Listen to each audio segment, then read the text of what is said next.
चलिए जानते हैं आज की हरियाणा राज्य की सभी बड़ी महत्वपूर्ण और काम की खबरें। उससे पहले अगर आपने अभी तक इस वीडियो को लाइक नहीं किया तो लाइक जरूर कर दें, साथ ही इस चैनल को सब्सक्राइब कर दें।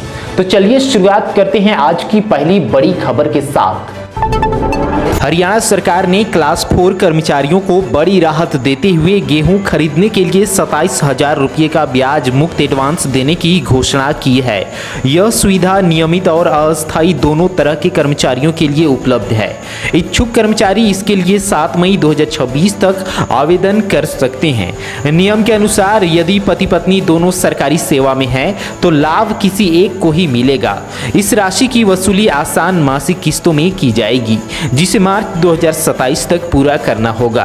यह कदम कम आय वाले परिवारों को खाद्यान्न सुरक्षा प्रदान करने के लिए उठाया गया है। हरियाणा के फरीदाबाद में एक रोंगटे खड़े कर देने वाली घटना सामने आई है, जहां 15 अप्रैल को लापता एक महिला का शव नग्न अवस्था में नहर के पास खेतों से बरामद किया गया। मृतका के शरीर पर चोट के निशान मिले हैं, जिससे सामूहिक दुष्कर्म के बाद हत्या की आशंका जताई जा रही है। परिजनों ने बताया कि महिला घर से किसी काम के लिए निकली थी और फिर वापस नहीं लौटी, जिसके बाद पुलिस ने गुमशुदगी की रिपोर्ट दर्ज कराई गई थी। सूचना मिलते ही पुलिस और फॉरेंसिक टीम ने मौके पर पहुंचकर सबूत जुटाए हैं और शव को पोस्टमार्टम के लिए भेज दिया। पुलिस ने अज्ञात हमलावरों के खिलाफ मामला दर्ज कर जाँच तेज कर दी है, ताकि दोषियों को जल्द सलाखों के पीछे भेजा जा सके। वहीं अब अगली बड़ी खबर देखिए। गुरुग्राम में अवैध रूप से पेड़ों की कटाई को लेकर नेशनल ग्रीन ट्रिब्यूनल ने कड़ा रुख अपनाया है। एनजीटी की प्रधान पीठ ने हरियाणा सरकार को 4 सप्ताह का अल्टीमेटम देते हुए विस्तृत जवाब दाखिल करने का निर्देश दिया है। याचिकाकर्ता का आरोप है कि साउथ सिटी 1 और सेक्टर 41 जैसे इलाकों में बड़े पैमाने पर पेड़ों की कटाई की गई है, जिसकी अधिकारियों ने अनदेखी की। एनजीटी ने स्पष्ट किया है कि पर्यावरण नियमों का उल्लंघन बर्दाश्त नहीं किया जाएगा और जवाब न देने पर सख्त कार्रवाई की जाएगी। हरियाणा सरकार के वकील ने आश्वासन दिया है कि शिकायतों की विधिवत जांच कराई जाएगी। मामलों की अगली सुनवाई 28 जुलाई 2026 को तय की गई है। अगली खबर, हरियाणा राज्य चुनाव आयोग ने स्थानीय निकाय चुनावों को निष्पक्ष और पारदर्शी तरीके से संपन्न कराने के लिए पर्यवेक्षकों की नियुक्ति की प्रक्रिया तेज कर दी है। राज्य निर्वाचन आयुक्त देवेंद्र सिंह कल्याण ने घोषणा की है कि अंबाला, पंचकुला और सोनीपत नगर निगमों सहित कुल 7 निकायों में 10 मई 2026 को मतदान होगा। चुनावों की निगरानी के लिए वरिष्ठ आईएएस, आईएफएस और एचसीएस अधिकारियों को पर्यवेक्षक के रूप में तैनात किया गया है। ये अधिकारी नामांकन प्रक्रिया, प्रचार और मतदान के दौरान चुनावी गतिविधियों, आदर्श आचार संहिता के पालन और कानून व्यवस्था पर पैनी नजर रखेंगे।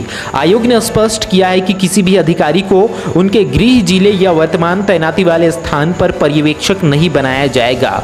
मतगणना 13 मई को होगी, जिसके लिए प्रशासन ने सुरक्षा के कड़े इंतजाम किए हैं। अब अगली बड़ी खबर, हरियाणा के गुरुग्राम जिले में स्थित औद्योगिक केंद्र आईएमटी मानेसर में प्रशासन ने धारा 173 लागू कर दी है। यह कदम अनुबंध कर्मियों द्वारा वेतन वृद्धि और बेहतर कार्य परिस्थितियों की मांग को लेकर किए जा रहे भारी विरोध प्रदर्शन के बाद उठाया गया है। धारा 163 लागू होने से इलाके में 5 या उससे अधिक व्यक्तियों के एक स्थान पर एकत्र होने, जुलूस निकालने और किसी भी प्रकार के प्रदर्शन पूर्ण प्रतिबंध लगा दिया गया है। जिला मजिस्ट्रेट ने यह आदेश सार्वजनिक सुरक्षा बनाए रखने और औद्योगिक कामकाज में बाधा रोकने के लिए जारी किया है। प्रशासन ने श्रमिकों से शांति बनाए रखने की अपील की है और उल्लंघन करने वालों पर सख्त कानूनी कार्रवाई की चेतावनी दी है। रेवाड़ी दौरे के दौरान कांग्रेस नेता राव नरेंद्र सिंह ने पार्टी कार्यकर्ताओं को कड़ा संदेश देते हुए अनुशासन बनाए रखने पर जोर दिया है। उन्होंने स्पष्ट किया है कि संगठन के भीतर किसी भी प्रकार की अनुशासनहीनता बर्दाश्त नहीं की जाएगी और नियमों का उल्लंघन करने वालों पर सख्त कार्रवाई तय है। इस दौरान उन्होंने भाजपा सरकार पर जमकर निशाना साधते हुए उसे किसान विरोधी बताया। उन्होंने कहा कि प्रदेश का किसान अपनी मांगों को लेकर सड़कों पर है, लेकिन सरकार उनकी सूद लेने के बजाय दमनकारी नीतियां अपना रही है। राव नरेंद्र ने आगामी चुनावों के लिए कार्यकर्ताओं को एकजुट होने का आह्वान किया और दावा किया कि जनता अब बदलाव के मूड में है। उन्होंने स्थानीय मुद्दों के साथ साथ खाद और न्यूनतम समर्थन मूल्य जैसी समस्याओं को प्रमुखता से उठाते हुए सरकार की घेराबंदी की। यह दौरा क्षेत्र में कांग्रेस की सक्रियता और चुनावी तैयारियों को मजबूत देने के उद्देश्य से किया गया था। आगे बढ़ने से पहले अगर आपने अभी तक इस वीडियो को लाइक नहीं किया तो लाइक जरूर कर दें, साथ ही इस चैनल को सब्सक्राइब कर दें। इसके अलावा इस वीडियो को अपने दोस्तों और रिश्तेदारों के साथ शेयर करना बिल्कुल ना भूलें। और आप इस वीडियो को किस जिले से देख रहे हैं हमें कमेंट करके जरूर बताएं। हरियाणवी गायक मासूम शर्मा ने देहरादून विवाद को लेकर सार्वजनिक रूप से माफी मांग ली है। चंडीगढ़ में मीडिया से बातचीत के दौरान उन्होंने सफाई दी है कि पिछले कुछ समय से लॉरेंस बिश्नोई गैंग के नाम पर मिल रही धमकियों के कारण वे काफी मानसिक तनाव और दबाव में थे, जिस वजह से उनकी प्रतिक्रिया तीखी रही। हालांकि प्रेस कॉन्फ्रेंस के दौरान वे पत्रकारों के सवालों पर एक बार फिर भड़क गए और उनकी तीखी बहस भी हुई। मासूम शर्मा ने स्पष्ट किया है कि उनका उद्देश्य किसी की भावना को ठेस पहुंचाना नहीं था। गौरतलब है कि देहरादून में एक कार्यक्रम के दौरान हुए विवाद के बाद वे चर्चा में आए थे, जिस पर अब उन्होंने अपनी स्थिति स्पष्ट की है।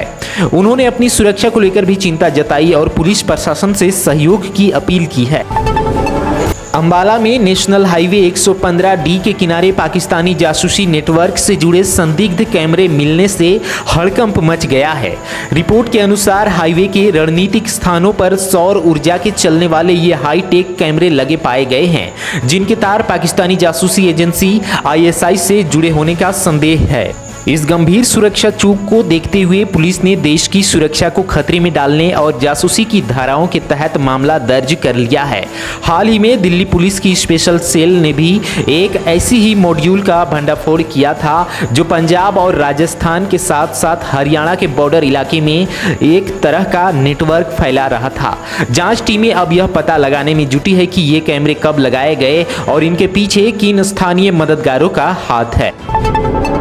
अगली खबर देखिए। सुप्रीम कोर्ट ने हरियाणा के हजारों कर्मचारियों को बड़ी राहत देते हुए हुड्डा सरकार के समय की नियमितीकरण नीति पर अहम फैसला सुनाया है।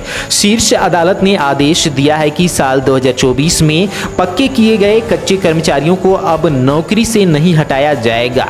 इससे पहले पंजाब और हरियाणा हाईकोर्ट ने इस नीति को रद्द कर दिया था, जिसे अब सुप्रीम कोर्ट ने पलट दिया है। इस फैसले से विशेष रूप से ग्रुप C और ग्रुप D के उन हजारों कर्मियों की सेवा सुरक्षित हो गई है, जिन पर लंबे समय से तलवार लटकी थी। कोर्ट ने माना है कि वर्षों से सेवा दे रहे कर्मचारियों को इस तरह हटाना उचित नहीं है। यह निर्णय कर्मचारियों के लिए बड़ी जीत मानी जा रही है।